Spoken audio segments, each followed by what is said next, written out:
Bon, maintenant que la flamme des élections du 19 octobre est toute dans nos cœurs, on est prêt, on veut voter. Maintenant, on va commencer notre forum.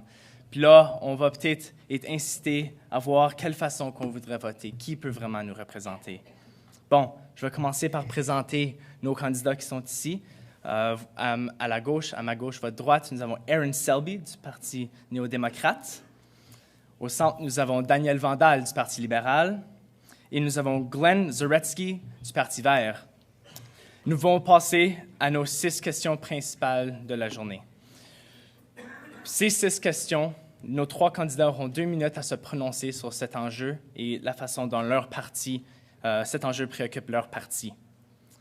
Ensuite, ils pourront, après ces questions, ils pourront parler de leur parti, leur plateforme et finir en douceur avant de prendre des questions de vous, le public, qui sera au micro. Donc, maintenant, sans plus tarder, nous allons passer à la première question, qui traite des avis objectifs et impartiaux en matière de politique scientifique. En 2008, comme nous le savons, le bureau du Conseil national des sciences a été fermé. Donc, la question est la suivante à nos candidats. Que feriez-vous pour veiller à ce que les parlementaires obtiennent des avis éclairés sur lesquels appuyer la politique scientifique? Comment feriez-vous en sorte que l'élaboration des politiques puisse mieux s'appuyer sur des faits? Finalement, étant donné les dommages causés par l'abolition du caractère obligatoire du formulaire long de recensement en termes de cueillette de données pouvant servir à l'analyse et l'évaluation des politiques publiques et des besoins des communautés, auriez-vous l'intention de réintroduire le caractère obligatoire du formulaire long au recensement? Longue question pour commencer, mais c'est tout un enjeu qui s'occupe ensemble. Alors, nous allons commencer avec le candidat vert, Glenn Zaretsky, avec sa réponse. Nous allons ensuite aller à Daniel Vandal et finir avec Aaron Selby. Glenn, je vous cède la parole. Merci. Bonjour et merci de m'avoir invité. Je suis heureux d'être ici. Je m'excuse de parler en anglais, mais je ne peux pas parler très bien en français, surtout pour un débat. Je cherche mes mots et je suis désolé, mais je ne peux pas penser assez rapidement en français et des fois en anglais aussi. Mais ça, c'est une autre histoire. Responding to the first question, we would reverse the damage done by the Harper regime by reestablishing and strengthening systems that have been gutted, dismantled, defunded, such as Environment Canada, Statistics Canada, the Navigable Waters Protection Act. We'd reopen libraries that have been closed. There's been about 16, maybe more, since 2012. Also, along with this, we support the free flow of information on the internet, as well as opening up government data. So we would keep corporations from controlling the content of the information, and you wouldn't get preferential treatment just because you can pay extra for faster service. With open government data, where there's no privacy, security, or legal concerns, we would open that up and deliver it in a timely fashion, because a lot of this, the value of the data is necessary at the time. And we would make it accessible to the widest range of users in a non-proprietary format without having to register, and ideally without a license. Second part of the question, what would you do? Bring more facts to policy development? Well, once you've unmuzzled these guys, ask them questions and make your policy based on good science rather than conjecture and political dogma.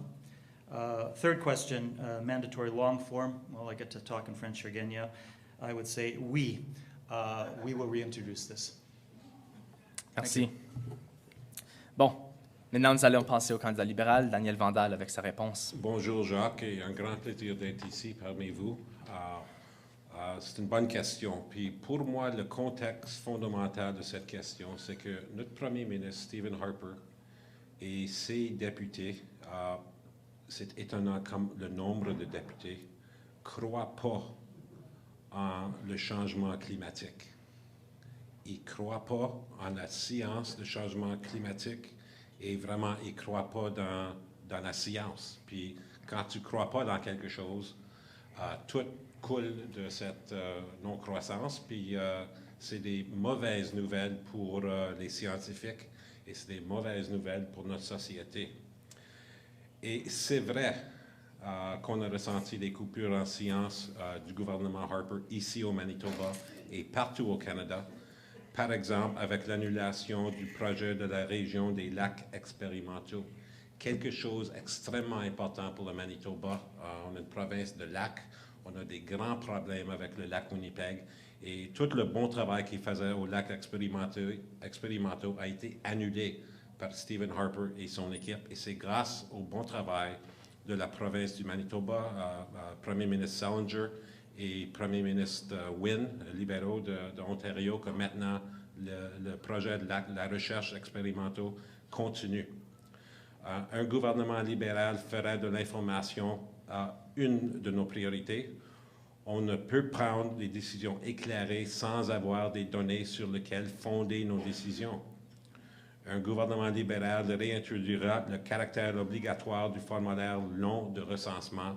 Et ce n'est pas moi, Daniel Vandal, qui dit ça. C'est notre leader, Justin Trudeau, qui a dit ça à l'hôtel Norwood, à Winnipeg, à Saint-Boniface, le 3 juillet. Il y a un citoyen qui a demandé la question. Puis absolument, on va réétablir le recensement une fois qu'on fait le gouvernement. Merci. Merci, Daniel. Alors, pour finir la question, je vais passer la parole à Erin Selby. À vous, madame. Merci, bonjour. Je pratique mon français, mais mon vocabulaire est limité et ma grammaire est pas bon. Alors, je préférerais parler en anglais pour cette debate, s'il vous plaît. So I grew up in Pinawa, Manitoba, an area that in the 70s, in its prime, was known for having more PhDs per capita than anywhere else in the world. I think most of those PhDs were scientists as well, which is probably what has influenced my respect for scientific research and data. We know that the Conservative government has waged an ideological war against the scientific community, but the NDP in Ottawa have already fought to bring those voices back. That is why we tabled a bill to reinstate the long-form census, Bill 346. That would also increase the independence of the chief statistician. But beyond that, we are looking at introducing a parliamentary science officer that would have the mandate to assess and evaluate scientific data relevant to any bill brought forward to the House by any party whatsoever. They would be able to conduct independent analysis. They would be able to raise awareness of scientific facts, both with government and with Canadians as well, and they would encourage the cooperation of departments and agencies that are conducting research. I could probably talk for about 4 or 5 minutes, and people in Pinawa would be happy to hear me talk about more science, I know. But I do want to tell you that as a Minister of Health in this province, I know what it's like to work in a vacuum. Just one example, we were trying to make sure that Manitobans have a family doctor, a family doc for all. We know that 10,000 more Manitobans filled out their income tax than Stat Canada says we have population. Now, it doesn't make sense to me that 10,000 people in Manitoba did what? Filled it out twice? They're really conscious? I don't think so. So Stats Can lost 10,000 people in their population count. Why is that so important? Well, one, it's hard to plan for things. I saw that as Minister of Health. But two, it also affects our transfers. Now, the Conservatives already want to cut $36 billion in health transfers, but we get health transfers based on a per capita spending. So when they lose 10,000 people in our population, then each and every one of you are seeing less money going into your health care. I don't want to build policy on ideology. I want to build policy based on scientific research. Merci, Mme Selby. Puis je vous demanderai de garder vos commentaires à 2 minutes et tous les candidats vont respecter cela. Alors, gardez vos commentaires à 2 minutes, s'il vous plaît, et non 2 minutes et demie. Alors, passons à notre prochaine question. Parce que puisqu'on veut vraiment terminer à temps, il y a des étudiants qui ont des cours et on veut vraiment laisser du temps au public de poser des questions. Donc, à notre deuxième question, qui traite du bâillonnement des scientifiques. Alors, comme nous pouvons voir à la prochaine diapositive, l'Institution professionnelle de la fonction publique du Canada a fait une recherche parmi les scientifiques et nous avons des données impressionnantes qui disent qu'ils sont muselés. Alors, la question est la suivante. Si vous remportez les élections, laisserez-vous aux scientifiques la latitude de s'exprimer publiquement au sujet de leurs travaux? Et que feriez-vous pour protéger cette liberté d'expression? Nous allons commencer avec M. Vandal, ensuite Mme Selby et finir avec M. Zaretsky. Merci, Jacques. Encore une fois, le contexte fondamental de cette question, c'est parce que Stephen Harper et tous ses amis, ses députés, incluant probablement M. Catelier, ne croient pas dans la valeur de la science. Puis quand tu ne crois pas dans la valeur de la science, tu ne crois pas au changement climatique, puis c'est vraiment épeurant que ce monde-là gère notre pays.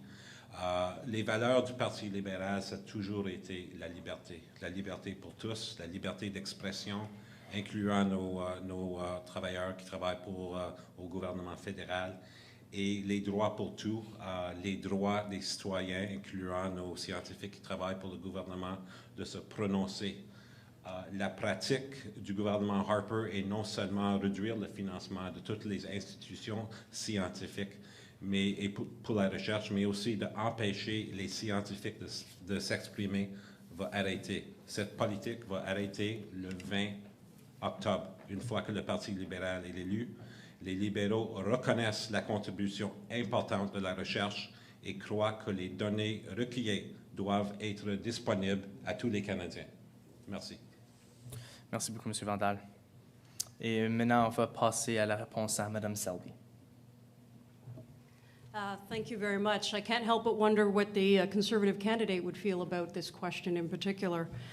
2 years ago, the NDP tabled a Bill C-558, which would bring in the Parliamentary Science Officer Act. I talked about it a little bit in the earlier question. The bill would efficiently end the muzzling of scientists. It's modeled on a bill that is used both in the UK and in the United States as well. The Parliamentary Sciences Officer would be an independent officer of the Parliament. They would be legislated, as I said earlier, to assess the state of scientific evidence to any proposed bill, whether that be a backbench bill, a government bill, or an opposition bill.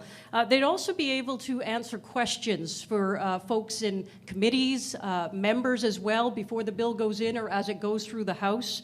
That person would be able to do and conduct independent analysis of the bill and the science that went into it. And we would make sure that we were encouraging cooperation between the departments and agencies that are working on similar research. We know that that helps research scientists when they sometimes can collaborate. One of the most important things we would do is make that science open and transparent for Canadians to see. I have to say, it only makes it easier to govern when you keep things transparent and open, when you can allow people to see the facts and the science behind a decision that was based. Clouding it in ideology doesn't actually help anybody make an informed decision, and that is why the bill that we've tabled will bring clarity and allow scientists to speak up both for and against a bill that's being proposed. Merci. Et pour finir sur cette question, je cède la parole à M. Zaretsky. Thank you. Scientists should be free to speak publicly about their findings, so yes. Second part, what will you do to protect that freedom? Well, I'm going to turn this around. I'm going to ask you, what are you going to do about it? I've been in university. I've been involved in all sorts of different issues from time to time. Are you going to contact your member of parliament? Are you going to get there in March? You're going to put a button on? You're going to write a song? I don't think it's just up to the people in parliament. There's lots of things that don't go the way we want them all the time. And it would be nice if the Green Party made the next, was in charge in the next parliament. Should that miracle occur, we could pass whatever laws we want, and the next government comes along and they could just change it back again. So what I say to you is, I've got a couple of quotes. The first is from St. Francis of Assisi, and all the darkness in the world cannot extinguish the light of a single candle. Second one is from a fellow musician, Bruce Cockburn. Kick at the darkness till it bleeds daylight. I think it's up to all of us to stand up and protect our rights, get up, put our voice out there, and certainly, as the video was saying before, get out there and vote. Thank you. Merci. Bon. Maintenant, pour notre prochaine question, un enjeu qui préoccupe beaucoup de monde ici à l'université est à propos des services de garde. Donc, puisque c'est un enjeu qui nous concerne, la question est comme suit. Quelles mesures concrètes est-ce que votre parti propose pour faciliter l'accès des services de garde abordables et de qualité pour les familles canadiennes? Nous allons commencer cette question avec Mme Selby, pour ensuite aller en deuxième avec M. Vandal et terminer avec M. Zaretsky. Selby, after you. Merci. The Liberals promised a national child care plan for 12 years straight while they were in office. They finally, in the face of the sponsorship scandal, at the last minute, brought it and committed to it, but of course lost that election and the Conservatives canceled the plan. Now, child care centres across the country had already budgeted for that increase that Liberals had been promising. So here in Manitoba, the NDP government backfilled that commitment because we knew the budgets had already been made to that. In my time as an MLA, as MLA for Southdale, I've brought more than 170 new daycare spots to my constituency, with 114 more to come in the Sage Creek School.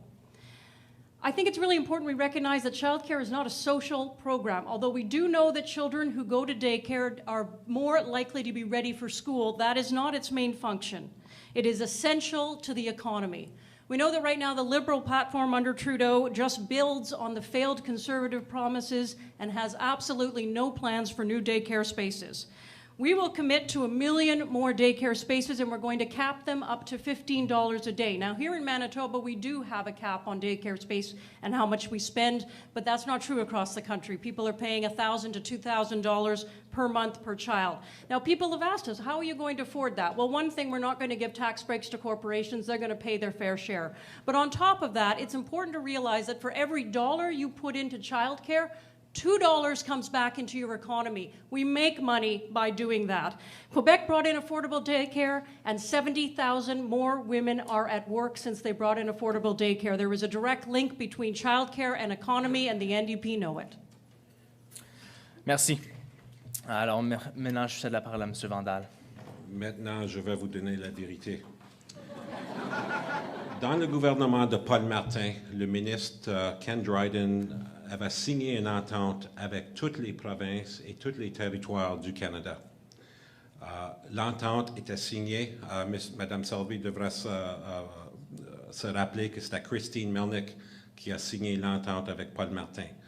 Puis c'est le nouveau Parti démocrate et Tom Mulcair qui ont voté avec les conservateurs et Stephen Harper pour mettre fin à cette entente. Ça, c'est à l'élection. On a rentré dans l'élection. C'est l'élection qui nous a donné Stephen Harper pour commencer. Mais avant ça, on avait une entente pour des milles d'espaces de garderie ici au Manitoba. Mme Selby parle d'un plan néo pour le service de garde. Cependant, ce qu'elle a oublié de mentionner, c'est qu'aucun enfant aujourd'hui qui a besoin d'un service de garde ne pourra en profiter. Les familles devront attendre 10 ans parce que le budget Mulcair, c'est le même budget que le budget Harper. Leur plan dépend d'une contribution équivalente des provinces. Les conservateurs n'ont rien fait pour les derniers 10 ans sur la garderie et les néos ne feront rien pour les prochains 10 ans parce que le budget Mulcair, c'est le même budget que le budget Stephen Harper. Les libéraux reconnaissent que les provinces ont des défis économiques. Nous allons investir dans un plan d'infrastructure sociale qui comprend des centres de garde d'enfants qui assurent une aide immédiate aux provinces. Immédiate aux provinces dans le dossier d'éducation de la petite enfance. On va bâtir des garderies immédiates une fois qu'on se fait élu. Merci. Merci, Daniel. Et pour conclure sur ce point, je cède la parole à M. Zaretsky. The Green Party would restore and revamp the 2005 agreement that was reached between the federal government, the provinces, and the territories to achieve a universal access child care program, specifically to ensure workplace child care spaces were possible with a direct tax credit to the employers of $1,500 per child per year. Workplace child care improves productivity, decreases absenteeism, permits parents to drop in, and allows longer breastfeeding. It also makes it easier for people to take mass transit when they're going to the same destination. We budgeted $1 billion a year to support existing and new programs, cost shared with the provinces. Now, there was the word quality also involved with the, alongside affordable childcare. We would like to see the promotion of an access to Roots of Empathy program. If you haven't heard about it, I didn't actually myself till recently. It's a program that was instituted, started off in Toronto here in Canada, and the goal is to create a society where people are kinder to one another. So there's all kinds of different programs that go along with this, teaching people with various skills, helping out in classrooms and things like that. So I think I'll just end it right there. Thank you very much. Merci. Bon, allons à notre quatrième question, un enjeu qui nous préoccupe tous, la dette étudiante. Quelque chose qui nous fait mal au portefeuille de temps en temps, mais pour notre éducation, des fois, c'est inévitable. Donc, la dette étudiante est de plus en plus importante. Même en comptant l'inflation, c'est rendu au point que nous autres, on paye beaucoup plus pour nos études qu'on paye dans le temps. Et tous les étudiants et les étudiantes au Canada, si on amalgame toutes les dettes, ça arrive à 14 milliards de dollars. Un chiffre assez impressionnant et qui démontre à quel point est-ce que notre système d'éducation postsecondaire est cher.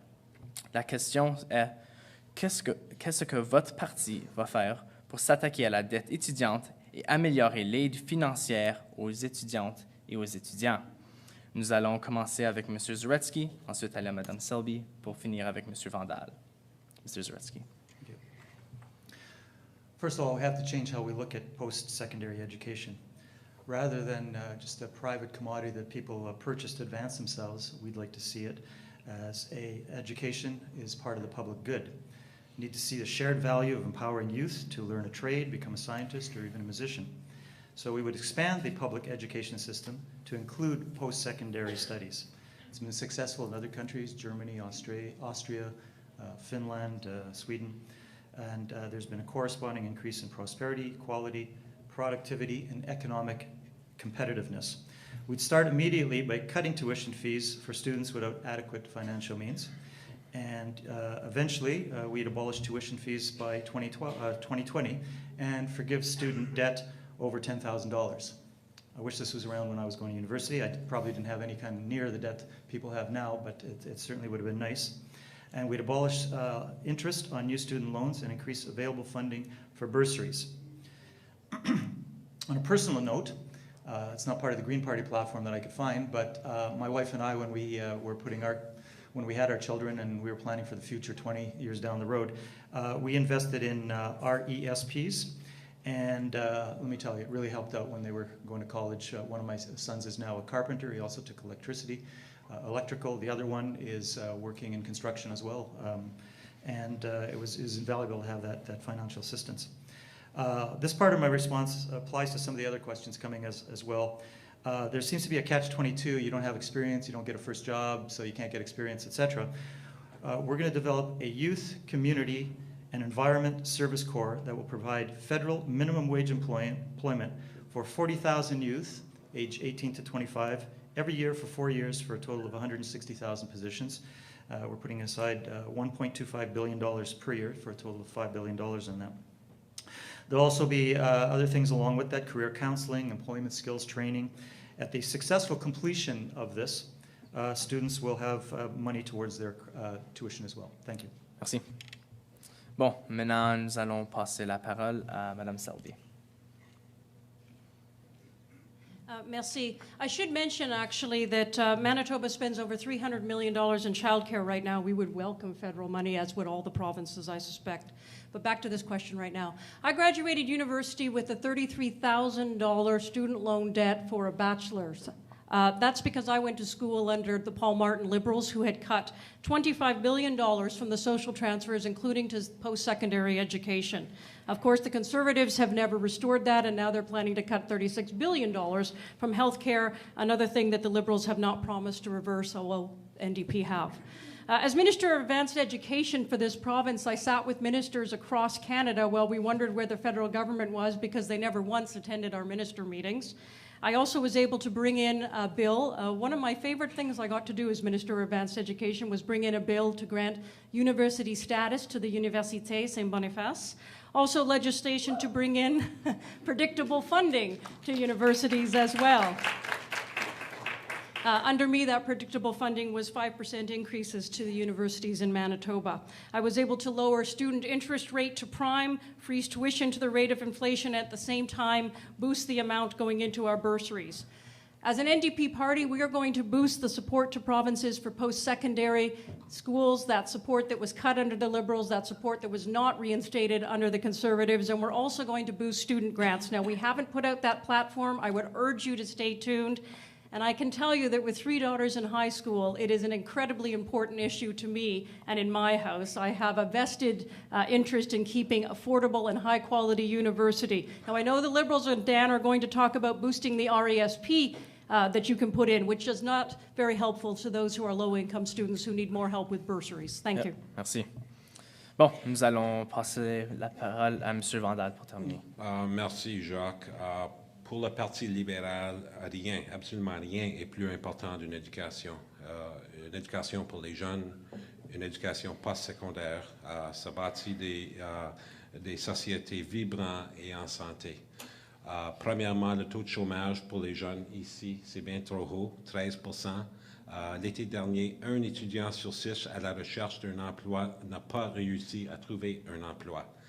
Il est temps d'investir dans les jeunes Canadiens et Canadiennes pour les aider à bâtir un meilleur avenir.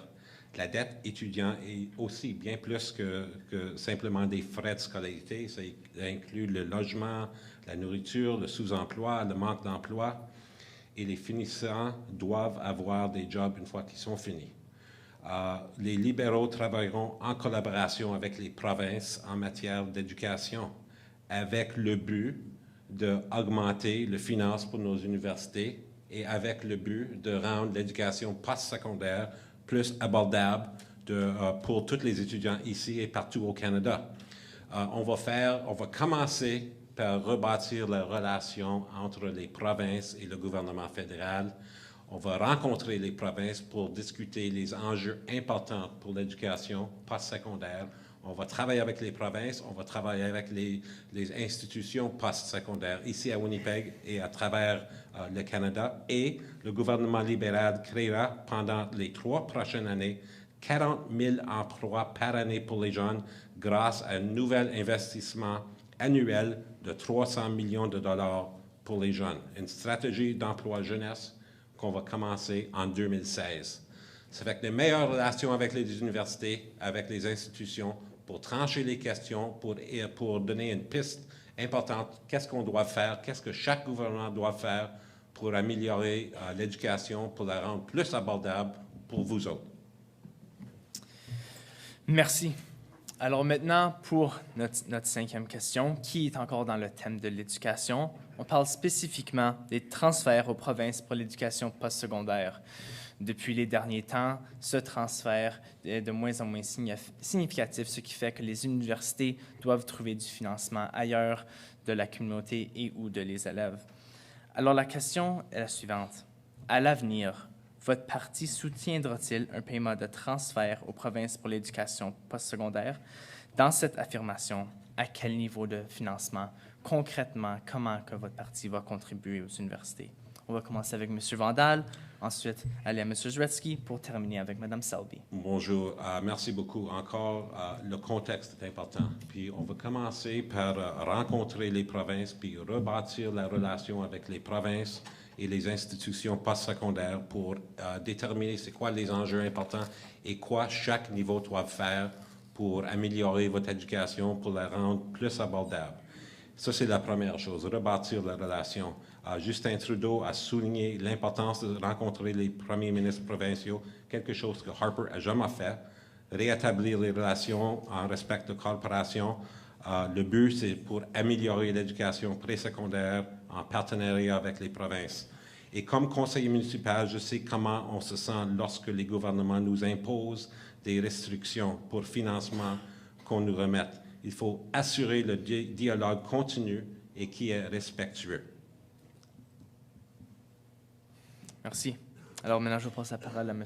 Zretsky. Oh. After you. Yes, we would increase federal transfer payments to provincial governments, earmarked and tied to post-secondary education. Federal cash transfers have actually declined by 50% in the last decade when measured against the GDP. So adjusting for inflation, we're actually down $400 million from 1992. We would restore funding to 0.35% of the GDP.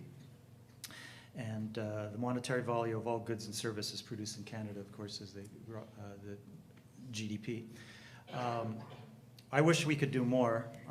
I'd have to do more studying on all this to actually come up with more information for you. But I think education is one of the primary focuses that any government should have. Our future depends on what comes out of our education system, and I'm hoping a lot of you will take part in more political events down the line. And thank you for coming out for this, although it's not my conclusion yet, but it just came to my head. Thank you. Merci. Madame Selby. As I said, I don't think English sometimes too fast either. Merci. We know we have a Conservative government that has stopped listening to Canadians. We have a Conservative government that has stopped speaking to Canadian families. I was a Minister of Advanced Education. We would meet every year with the other ministers from across the country. We would sit at tables much like this, and we'd see a seat, much like the one we see at the end here, the one where the federal minister wasn't sitting. Well, of course, there is no federal minister of education. There is no federal minister of advanced education. There's no federal minister who's particularly dedicated to post-secondary education, and they never sent a representative to talk to the provinces. We would all talk about the challenges that the provinces are facing, that we were seeing cutbacks in every area, and nothing being put specifically to the post-secondary education system. I can tell you that our party will boost support to post-secondary schools. We're going to boost support to students through grants. We haven't released our platform yet, so you're going to have to keep paying attention in the next couple of weeks, but I think you will be very excited to see the way the NDP party is happy to support post-secondary education. Merci beaucoup. Donc, maintenant, pour notre dernière question prédéterminée, qui traite du chômage. Je ne sais pas si parmi vous autres, les étudiants, vous vous inquiétez d'une fois gradué, où allez-vous travailler? Est-ce que vous allez pouvoir trouver du boulot dans le métier que vous voulez avec votre éducation, ou est-ce qu'on devra faire des compromis pour faire autre chose? Comme vous pouvez voir, les statistiques qui sont à l'écran, 27% de nous qui graduent sont soit au chômage ou sous-employés. Parce qu'un travail à temps partiel avec toute l'éducation qu'on a reçue, ce n'est pas quelque chose qu'on veut. Et à quel point que l'économie fait en sorte qu'on a de la difficulté une fois gradué. Donc, qu'est-ce que votre parti va faire pour régler le problème du chômage élevé chez les jeunes et s'assurer qu'ils ont accès à de bons emplois dans divers domaines? En plus, quelles mesures prendrez-vous pour assurer que les employeurs ne remplacent pas les postes de débutants et la formation en milieu de travail par des stages non rémunérés, puisque quand on gradue, nous n'avons pas toutes les compétences d'expérience. Alors, souvent, beaucoup de jeunes, ils font des stages non rémunérés, comme ça, ils peuvent avoir l'expérience pour ensuite avoir accès à un poste. Merci. Alors, on va commencer cette dernière question par Mme Selby, pour ensuite aller à M. Zaretsky, et pour conclure le tout, M. Vandal. Mme Selby. Merci. It's kind of ironic that currently we're in the world's longest job interview right now over the next few weeks. I don't think we should dismiss the last question. Access to a high-quality, affordable education is probably the most important thing that we can do to ensure that youth have jobs. But beyond that, as I've mentioned earlier, I've got 3 daughters in high school. We're spending a lot of time talking about their futures, post-secondary, what they want to do when they grow up. We've moved from my daughter, who in preschool wanted to be a chicken when she grew up. Now she's looking at being an architect. At least I know which direction to send her for that. Our party is looking at kickstarting manufacturing and small biz job creation. We know that small businesses are the folks who are most responsible for creating the most jobs in Canada. We're going to do that with $100 million annually to create 40,000 job opportunities directed at youth. Those are going to include co-ops as well as paid internships. The NDP is also going to require that any federal infrastructure plan, any project that's over $10 million, will have to hire apprentices. We know that people need to get that on-the-job experience. We're also going to provide grants to cities as well as to Indigenous governments to hire youth every year. And we are not going to allow any unpaid internships under federal jurisdiction. Outside of federal jurisdiction, we are going to ensure that internships and interns working will be receiving workplace protections as well. Because I remember when I first got out of university, the hardest thing was to get that first job. Once you get your foot in the door, you can prove yourself. But getting a resume built and getting that first step and that first job is always the most challenging thing. Thank you. Merci. Monsieur Zuretsky, avec vos commentaires? Anybody looking for a job? I need some people to help me out in my campaign. I'll give you glowing reviews. Earlier I mentioned the Youth Community Environment Services Corp to provide jobs and experience. Along with that, another of our policies would be Guaranteed Livable Income, or GLI, to provide a regular payment to all Canadians at a level above the poverty line to meet the most basic needs while encouraging extra or additional income generation. And then we would tax back the total amount from those with higher incomes. This would offer the students, of course, a chance to study and have some income coming as well. And anything you made other than that, part-time jobs, you would be entitled to that. It wouldn't be clawed back. Along with the Ms. Selby, we would see unpaid internships as a bad thing as well, or do see it. We'd introduce legislation to ban them in federally regulated industries and work with the province to cease the practice completely. Thank you. Merci. Alors, pour conclure avec ces questions que moi je vais vous présenter, M. Vandal, avec votre réponse. Merci, Jacques. C'est clair, il faut remettre l'économie sur le bon pied. Le NPD et les conservateurs ont le même budget. Ils avancent un plan basé sur l'austérité. Ce n'est pas le temps, ce n'est pas l'époque pour l'austérité.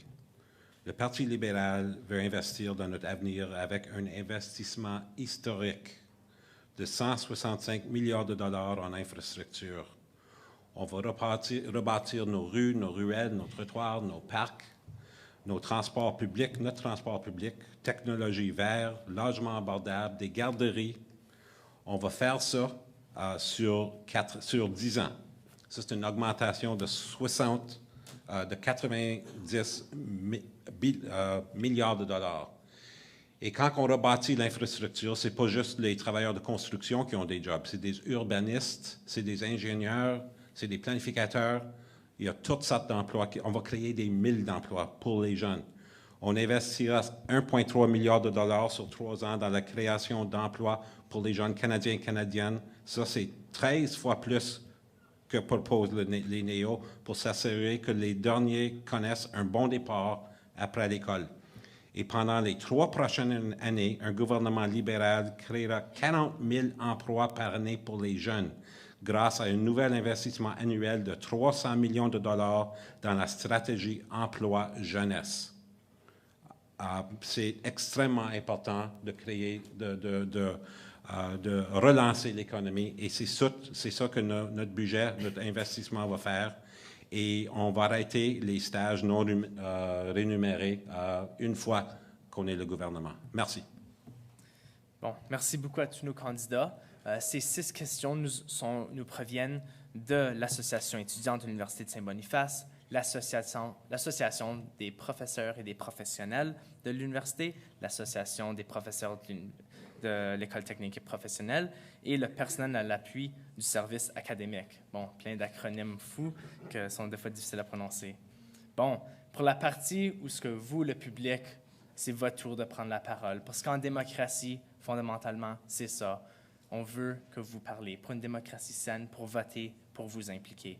Alors, comme vous pouvez voir, nous avons des micros à votre droite et Joël Lafont va aider à coordonner ça. Tous ceux qui ont des questions, et je vous invite fortement de poser vos questions, car elles sont pertinentes. Je vous invite d'aller au micro et la ligne va partir de Joël, aller vers le mur et monter l'escalier. Comme ça, tout le monde peut voir les candidats répondre les questions. Alors, s'il vous plaît, allez vous mettre en ligne. Et alors, pour ces questions, les candidats auront chacun 1 minute à,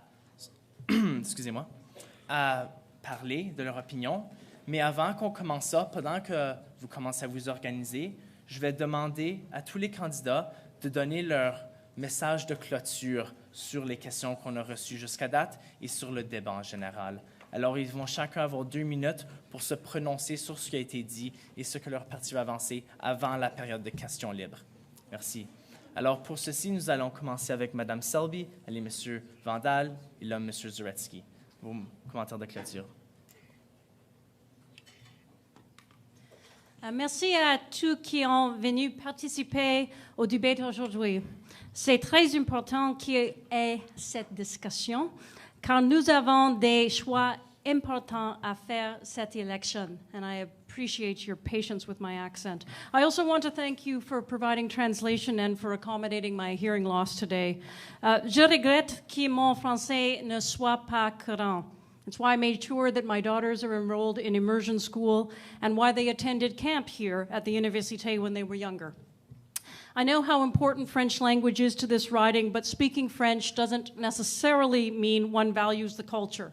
We have seen massive cuts to services in this riding, cuts to Louis Riel House, cuts to La Liberté, done by a Conservative MP who spoke fluent French. I will continue to work on my French. I would be very proud to be fully bilingual, but in the meantime, I will work to preserve the unique culture of this riding, the rich heritage of Saint-Boniface Saint-Vital, and to see it continue for many generations. It is my concern with the future generations that drives me to run in this election. When Tom Mulcair asked me to represent the NDP in Saint-Boniface Saint-Vital, I have to admit I was torn. Seeking election is not an easy thing to put yourself, or particularly your family, through.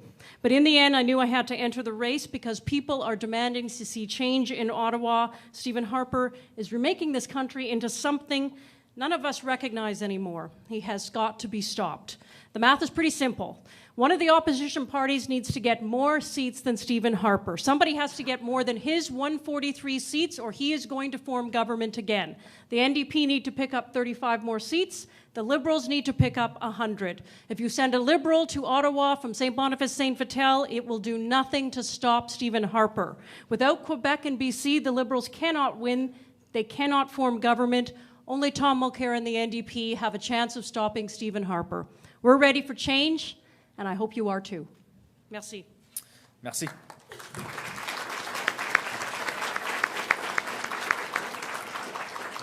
Monsieur Vandal, avec vos commentaires. Merci beaucoup. Juste un mot. Ontario, c'est pas mal important aussi dans les élections fédérales. Il y a 2 ans et demi, j'ai rencontré le chef Justin Trudeau. Non, il n'était pas chef encore, il était candidat. Et Maria Chaput, ici, à l'Université de Saint-Boniface. J'ai consulté avec ma famille, mes amis. J'étais conseiller de ville dans le temps. Il y a 2 ans et demi, j'ai commencé ce trajet. Et depuis ce temps-là, j'ai cogné sur des milles et des milles de portes. J'ai parlé, j'ai consulté, j'ai écouté avec des milles et des milles de citoyens. Et moi et mon équipe, on a marché plus que des milles, des dizaines de milles avec mes bénévoles. Je m'ai engagé de bonne heure parce que je sais que quand tu veux représenter une communauté, il faut consulter cette communauté, il faut consulter la population, il faut écouter la population. Et je peux vous dire que le feedback que j'ai eu, c'est extrêmement positif dans ce quartier, Saint-Boniface et Saint-Vital. Je connais le quartier du vieux Saint-Boniface, je connais le quartier de Saint-Vital. J'ai grandi ici, je le connais du vieux Saint-Boniface jusqu'à Sage Creek et Island Lakes, du parc Edzéard-Goulet jusqu'à le Bois des Esprits qu'on s'est lutté pour longtemps pour créer. Je connais le monde, je connais les enjeux, je connais le potentiel de Saint-Boniface, Saint-Vital. Et je veux faire partie d'une équipe solide qui va prendre des choix intelligents, juste pour tout le monde, et compétissants pour le monde de notre pays et le pays qu'on adore, le Canada. Pour moi, le Parti libéral est ce parti, et ce sera un absolu privilège de continuer de vous représenter à Ottawa comme votre député. Merci beaucoup.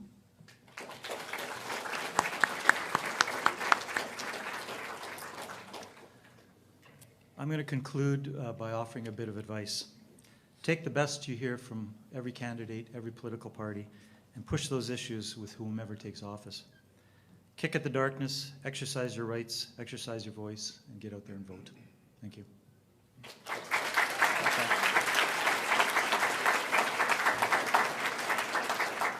Merci à tous nos candidats pour avoir été ici pour répondre aux questions. Puis, comme on peut le voir, M. Catelier a évidemment pas de commentaires pour fermer sur ce débat.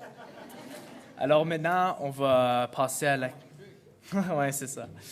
Et puis, maintenant, on va passer à la période de questions libres de la foule. Alors maintenant, on peut débuter avec la question. S'il vous plaît, faites certain que la question est assez claire, pas parler trop vite, comme ça la traduction peut se faire. Je vous cède la parole. Bonjour à tous et toutes. En respect de nos candidats anglophones, je vais adresser ma question en anglais. Oh, vous n'avez pas besoin de faire ça. Ça peut être en français, on a la traduction. Oui. Bon, pour moi, c'est plus important de faire sortir Stephen Harper d'Ottawa. Mais la réalité est que le vote progressif est divisé entre les libéraux, l'NPD et les Verts. Il y a une bonne chance que dans cette élection, 30% des citoyens vont voter pour l'NPD. 30% vont voter pour les libéraux. Peut-être 5% vont voter pour les Verts. Et l'autre 35% des conservateurs vont prendre le pouvoir. Selon moi, il est incroyablement important que le vote progressif est intégré dans une coalition. Alors, je demande aux candidats. Je sais déjà que Justin Trudeau n'est pas ouvert à l'idée d'une coalition formelle, mais pour défaire les conservateurs, qui est pour moi, et pour la plupart d'entre eux, je pense que la seule voie possible, c'est de former une coalition. Et vous, ouverte à l'idée d'une coalition progressive? Merci. Alors maintenant, on va commencer avec les candidats. On va commencer avec M. Vandal, qui va répondre à cette question. Écoute, moi, j'étais un conseiller municipal depuis longtemps. C'est difficile à changer les habitudes. J'étais un conseiller municipal depuis longtemps, puis j'ai travaillé avec des conservateurs, des néos, des libérales, pour délivrer des beaux projets comme Esplanade Riel, comme le centre MTS. Je sais comment collaborer avec beaucoup de personnes. On travaille ensemble, on identifie qu'est-ce qu'on veut faire, on quitte jamais, on n'arrête jamais. Et puis, je suis engagé pour travailler avec qui que ce soit après l'élection pour donner des Canadiens du bon gouvernement. Et je suis d'accord. La raison que je fais ça maintenant, c'est parce qu'il faut qu'on se débarrasse de Stephen Harper et son équipe. C'est qu'est-ce qui est plus important. Je travaille bien avec les citoyens, je travaille bien avec les autres politiciens. J'ai même travaillé avec Sam Cates pour pour arriver à des beaux projets à Saint-Boniface. Et je vais continuer à travailler avec les autres partis une fois élus. Parfait. Monsieur Zaretsky, avec vos commentaires. I think our leader, Elizabeth May, has been pretty clear on this, that Greens are willing to work with everybody. And of course, being in the position we are, I feel quite often we're like the NDP used to be with the CCF and Tommy Douglas. We're the conscience of the nation now in the political field. And I don't think Elizabeth's ever said a bad word, either publicly or privately, about other politicians, maybe about their policies and stuff. So I can see, well, the government, yeah. But on a personal level, I've brought that up actually about Mr. Harper. I've got perhaps stronger opinions than she does on what I would do with him if I was in a room by myself. But she is, I was actually, when I first started with the Greens and I met Elizabeth, I used to get pissed off. I said, how can you not, want to, I don't want to be quoted on. I'm going to get in trouble here. I understand once on YouTube or whatever, you're there forever. But I would say, yeah, we'd be definitely willing to work with all the parties, and that's probably what's going to happen. I'm going to go on a limb here and say we're going to get 3 to 6 people in there, and especially off Vancouver Island. We can make a difference in the next Parliament, a big difference. Merci. Bon. Madame Salvi. Thank you very much. Our priority, of course, is to form a majority government, a majority NDP government, but of course we want to work with whoever wants to see Canada step up to what we know it can be, to what we know it has been in the past.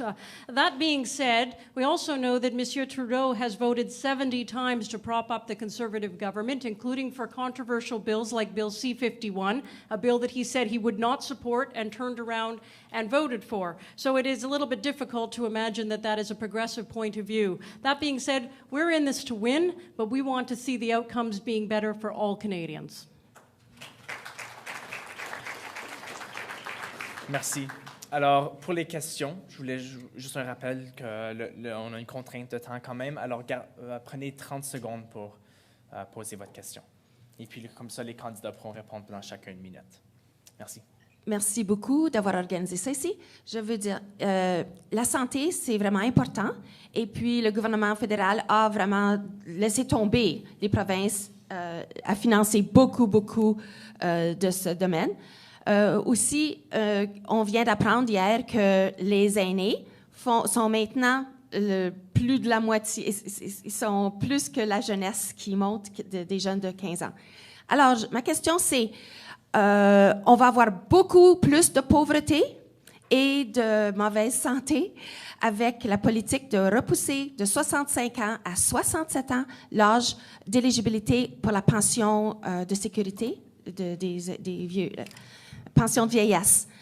Ça va toucher les gens qui sont les plus pauvres parce qu'en plus de perdre 600 $ par mois pour jusqu'à 2 ans, ils perdraient aussi le supplément, si ça, c'est leur seul revenu. Alors, 1 200 $ sur les plus pauvres.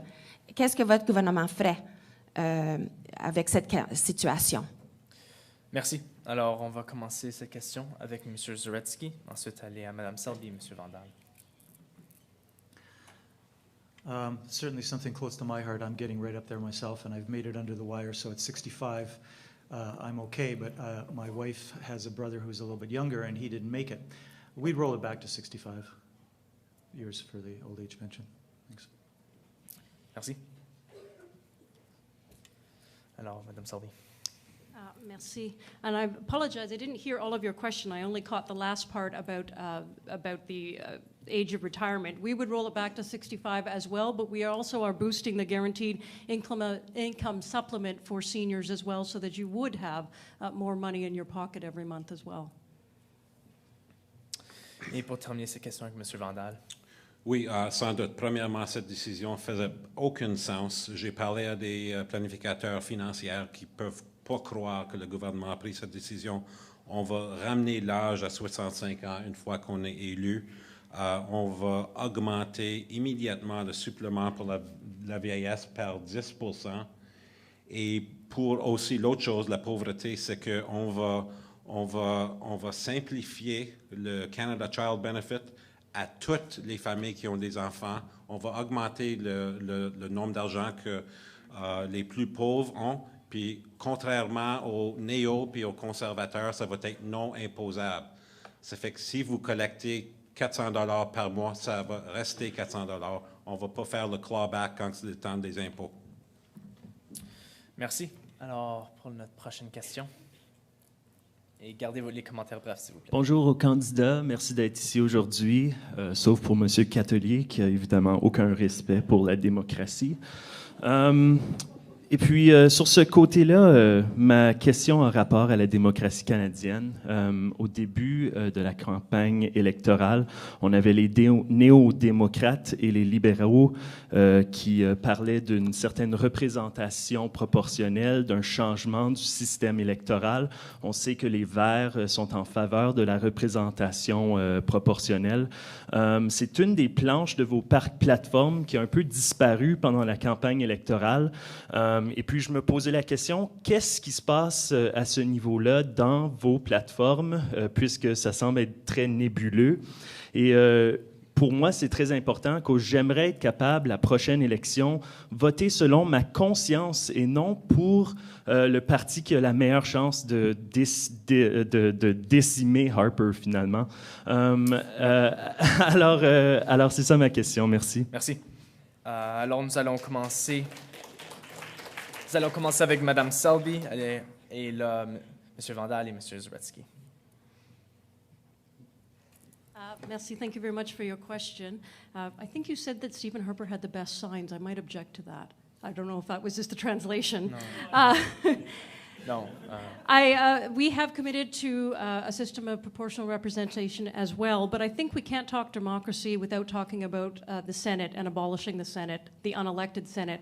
It's easier for NDPers to talk about abolishing the Senate because there's nobody in the Senate that we owe any favors to. There are no NDP appointments to the Senate because we don't believe in it. We have a good chunk of the provinces on board right now.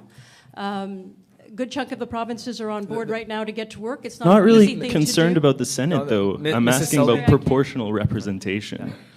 Sorry, I didn't I'm hear. asking about proportional representation in your Yes, I party answered that platform. right off the top, that we do support proportional representation, but I don't think we can talk democracy with an unelected Senate stopping bills that unelected parliamentarian MPs have put through, and we've seen that happen, unfortunately, time and time again.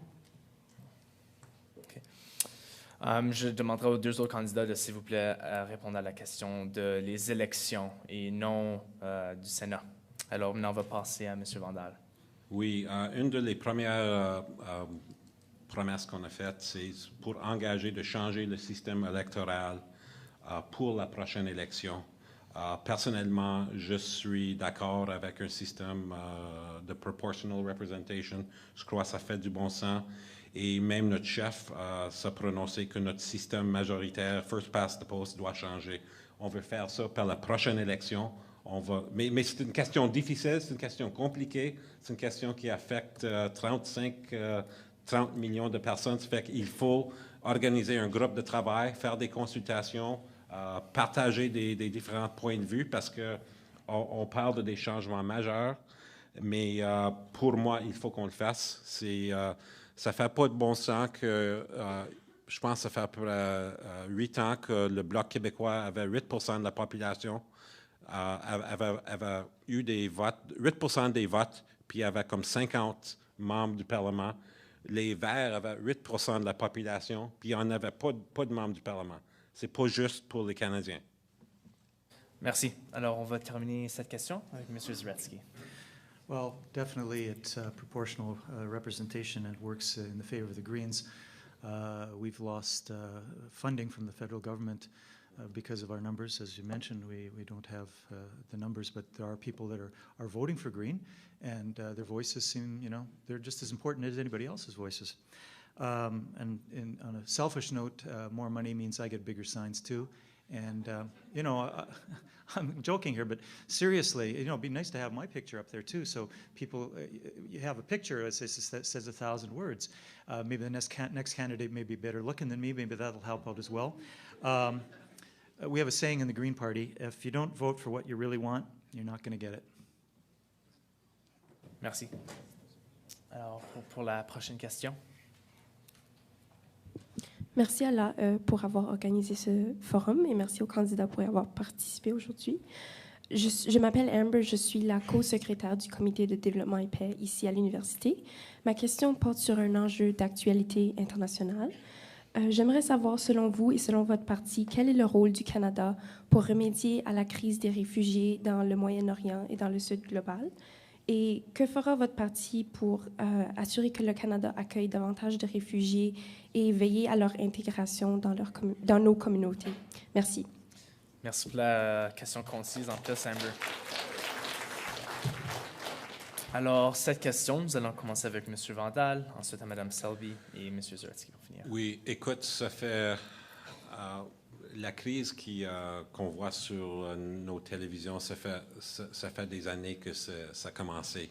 Puis l'année passée, Justin Trudeau demandait que le gouvernement canadien prend 25 000 réfugiés par la fin de 2016. Fait que ça n'a pas commencé il y a 2 semaines. Ça a commencé bien avant ça, puis notre parti est là. Je pense que le Canada doit jouer un rôle plus important dans le monde pour... accueillir des réfugiés, pour être une voix sensible, pour être un counterbalance aux États-Unis et les autres partis de grand pouvoir. Et il faut qu'on pense 3-4 fois avant qu'on envoie nos jeunes en guerre. C'est quelque chose que moi, j'ai admiré le Parti libéral. Je pense que c'était 2003, quand M. Chrétien a pris la décision de ne pas rentrer dans la guerre de l'Irak, quelque chose que Stephen Harper voulait qu'on fasse. Merci. Bon, Madame Selby, avec vos propos. Thank you for your question. I think Canadians were horrified when we saw the images coming out of the refugees in Syria. It is not the Canada that any of us, I think I can speak for most of us in the room, it's not how we expect Canada to behave. We're a country that has been built on immigrants, that has proudly opened our arms and welcomed people. And what I've always liked is that we don't see ourselves as a melting pot the way America does. We invite people in and we encourage them to bring their culture, to share their culture, to enrich us all with it. Stephen Harper is, of course, hiding behind security issues. That is not an excuse to allow children to suffer, as we have been seeing. The NDP have said that we will meet our UN commitments for refugees. Thank you. Parfait, merci. Et pour conclure, M. Zaretsky. Well, I'd like to move back and restore Canada's reputation. Where's our compassion? Where's, I don't want to blow my own horn here, but, from experience, my wife and I were involved with helping out with Vietnamese refugees back in the 80s through our church. And these people were traumatized. They needed help. We had to get jobs, had to get food, lodging, all these kind of things. And from what I understand, the numbers were a lot larger than they are right now. I don't know what the blocking things is. I know the government is not doing enough about it, but certainly I would like to see us helping these and be the compassionate Canadians, our reputation that is being tarnished. And from my heart, I wish I could help out more in myself and these kind of things as well. Merci. Alors, merci pour la question. On va passer à la prochaine. Salut. Ma question s'adresse en particulier à la représentante de MPD, mais à tous les candidats aussi. Vous avez parlé des élections canadiennes sans inclure les étudiants internationaux parce que vous faites une sélection pour nous faire venir ici en espérant que nous devenons Canadiens et que nous participons à la vie politique. Vous avez promis des choses aux Canadiens. Que promettez-vous aujourd'hui à cette jeunesse-là qui laisse son pays et c'est leur pays qui viennent ici? Que promettez-vous aux étudiants internationaux? Que promettez-vous à nous les immigrants? Merci. Parfait. Nous allons commencer avec M. Zaretsky et ensuite aller Dan et Mme Selby à la fin. M. Zaretsky. I don't know what we could promise on this, to tell you the truth. I do know that whenever I went to school, university, international students have always been welcome in Canada. So I don't know, are things changing now? Is it harder to get in? Do you have to pay more money than used to be? I don't know what the issues on. Yeah. So. Yeah. Those are all things that I think have to be looked at, and definitely, I don't know the answers. What I would do, now, as part of the Green Platform, we're to represent our constituents, not who's in the PMO or some grand poobah or overlord up in Ottawa. So I would get together with you and other people, and I'd say, okay, let's get together and see, what's your questions? What do you want me to do for you? And that's where I would take it from there. When I don't know the answers, I'd ask and find out. Anyways, that's it. Merci. Monsieur Vandal. Oui, écoute, l'immigration, c'est tellement important pour Manitoba et l'immigration francophone, c'est tellement important, plus précisément pour Saint-Boniface. Et puis, je sais parce que ma femme travaille dans l'immigration francophone et c'est quelque chose qu'il faut qu'on augmente le monde, le chiffre d'immigrants qui vient ici à Saint-Boniface, qui vient à notre université. Et il faut qu'on mette plus d'emphase sur réunir les familles. Et je sais que c'est pas juste les économies. Il y a des grandes économies, c'est très bon, mais il faut réunir les familles. Il faut s'assurer que nos familles restent ensemble, que c'est plus facile que quand il y a un membre des familles ici à Saint-Boniface on peut amener les autres membres de leur famille ici à Saint-Boniface pour vivre ici. Ça fait qu'on sait que le gouvernement a une time up. OK. Merci. Merci beaucoup pour respecter l'échange du temps, M. Vandal. Mme Selby. After you. Merci for your question. My understanding of the questions you were asking a little more specifically about international students and international students coming here.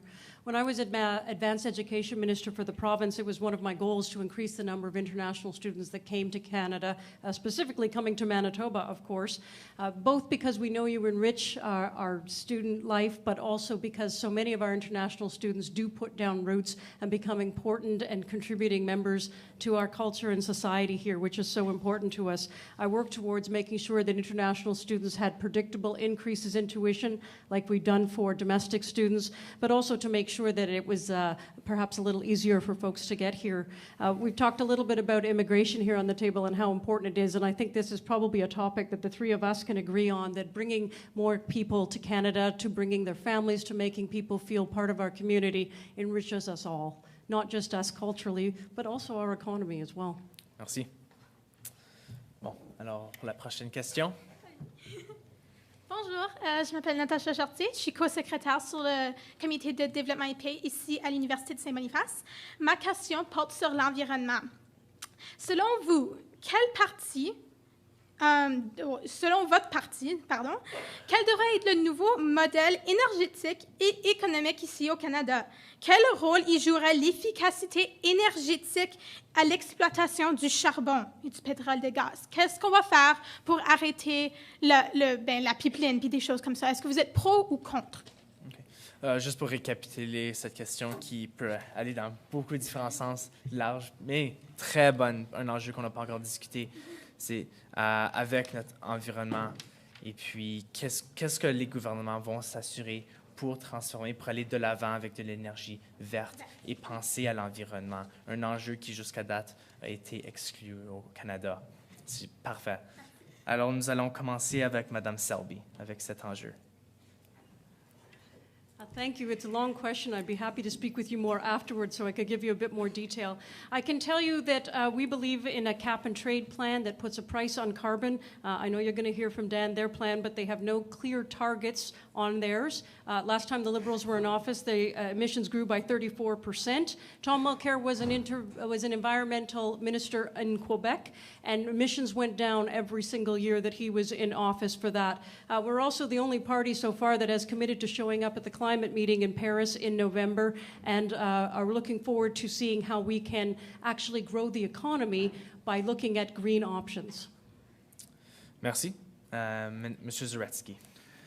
I don't usually want to get in disputes because I don't know enough, but I think the Greens have been to all climate meetings throughout the world forever and ever and ever. And Elizabeth May has already committed to go to Paris even before it was in the news.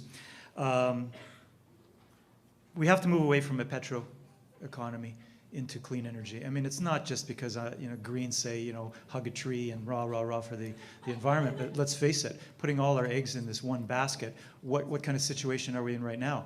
As I understand, other countries, I believe it's Norway, I could be wrong on this, but when the tar sands, when we were looking to get what kind of taxes we're going to get out of that, Norway was doing the same thing. Now everybody on paper in Norway is a millionaire. They've got their future covered, their pensions and all that, because their government stood up for them and said, no, we're not going to just let you do this, what you want, and not pay us an equal share in this. So we would tax the polluters, and move away from it, and move that so that we've... Oh, I'm sorry. Merci. Time's up. Merci, M. Zaretsky. Alors, pour finir cette question avec M. Vandal. Oui, premièrement, la position de Tom Mulcair change dépendant s'il parle français ou anglais et quel parti du Canada qui parle. Le Parti libéral va adopter une politique qui réduise notre dépendance sur le pétrole. Il faut premièrement consulter sur les effets de les pipelines. Il faut avoir une revue indépendante. Il faut avoir une licence environnementale et une licence sociale par les communautés affectées, les communautés autochtones et non autochtones. Et clairement, il faut qu'on développe une stratégie verte alternative pour les énergies. Merci. Alors maintenant, pour notre avant-dernière question. Je vous cède la parole. Je suis étudiant dans le programme de l'éducation de la jeune enfance et j'aimerais savoir si vous gagnez les élections, quel genre de financement aurez-vous accordé au service de garde, si cela est l'une de vos priorités. Merci. On a déjà parlé de la garde et ça. Est-ce que vous voulez rentrer plus en profondeur avec votre question? Je veux dire le budget parce que M. Vandal du Parti libéral avait dit que c'est là, s'il gagne les élections, il fera cela immédiatement, construire le centre de service de garde. J'aimerais savoir quel genre de financement il aura accordé à cela. Parfait. Alors, pour les candidats, c'est vraiment concrètement votre plan, à quel point que ça va être immédiat, à quel point que vous pouvez injecter un certain montant d'argent. On veut être plus concret et savoir des faits. On va commencer avec M. Vandal, Mme Selby, ensuite M. Zaretsky. Oui, on est le seul parti qui va investir dans l'infrastructure immédiatement. On va rendre un petit déficit pour investir. Une grande partie du programme infrastructure, c'est l'infrastructure sociale. On ne va pas attendre les provinces, on va bâtir des garderies, on va avoir des ententes avec les provinces à travers le Canada, mais on ne va pas se fier pour les provinces à matcher notre argent pour bâtir des garderies.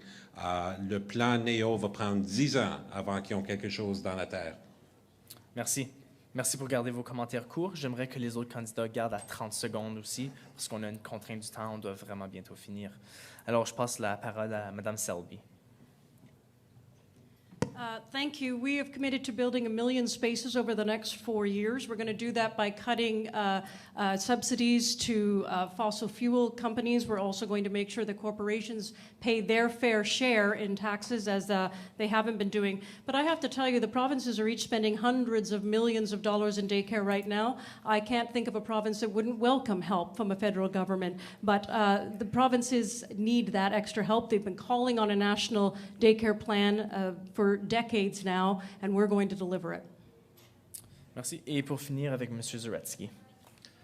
I mentioned earlier, there was a 2005 agreement that had already been reached between the provinces and the territories and the federal government.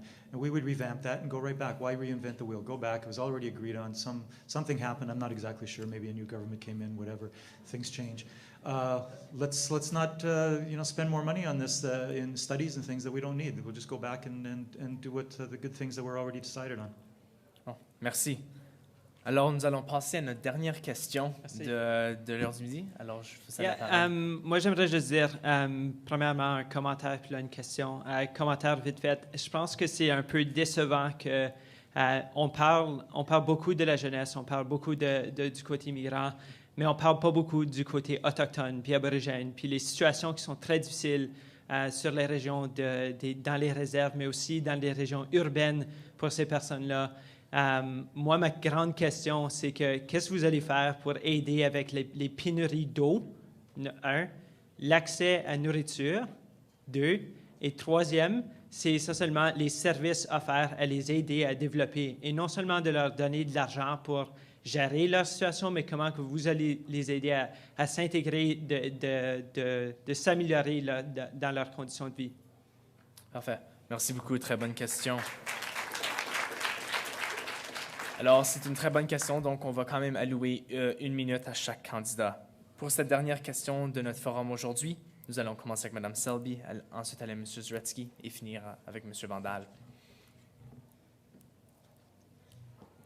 Thank you very much. I don't think I could give you the entire platform in 30 seconds, but I would be happy to speak with you more afterwards. But I can tell you very quickly that we plan to sit down and work nation to nation. We want to close the education gap. We know there has been an incredible difference in what a student gets funded for education on reserve as they do off reserve. We're going to bring out a national food strategy plan that will help all Canadians, including Canadians, Aboriginal and First Nation Canadians as well. We're going to improve the federal delivery of health where it is applicable, which is, of course, in First Nations reserves. We're also going to implement the Truth and Reconciliation inquiry and have committed to an inquiry for missing and murdered women. That's a really quick look in 30 seconds, but I would urge you to take a look at our website and our platform for some more details, or just come and chat with me afterwards. Merci beaucoup. Mr. Zaretsky. Earlier I mentioned in my conclusion, which was before this, take what's best from the parties and put their, whoever gets elected, put their feet to the fire on that. I was at a march a while ago for Freedom Road to build a road out to Shoal Lake. Mr. Vandal, Dan Vandal, was there, not up on stage, you know, showing his signs. He was part of the group marching for this. The government, I don't know how much you had to do with the earlier grants, the money that was going, but the provincial government and the city government have pledged already to get money to build that road. And believe me, I've been on that road out there that goes in there, and it's hell. It's the worst road you ever go on. The bumps are like this. I don't think my car was falling apart going on that road. It's only the federal government that hasn't been involved at that, giving money. So, you know, whatever you see, there's good all over the place. Pick that good out, and the people that aren't doing the right things, show them, look, this is what we want. Parfait, merci. Et M. Vandal, pour finir. Tellement à dire dans une minute. Hier au matin, j'étais à une réunion avec David Chartrand, President Métis Federation, puis Justin Trudeau. On est sur la même, on a une entente pour une piste critique pour résoudre la dispute land claims ici à la ville de Winnipeg. Le Parti libéral va mettre un processus pour ça. On va augmenter les fonds pour les écoles à Premières Nations pour enlever le gap qu'il y a maintenant entre les Premières Nations et non-Premières Nations. On est d'accord sur Freedom Road. On va mettre notre partie de l'argent avec la province, avec les municipalités.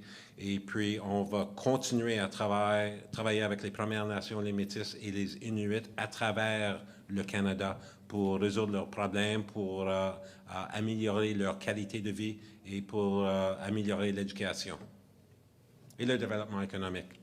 Merci beaucoup, M. Vandal.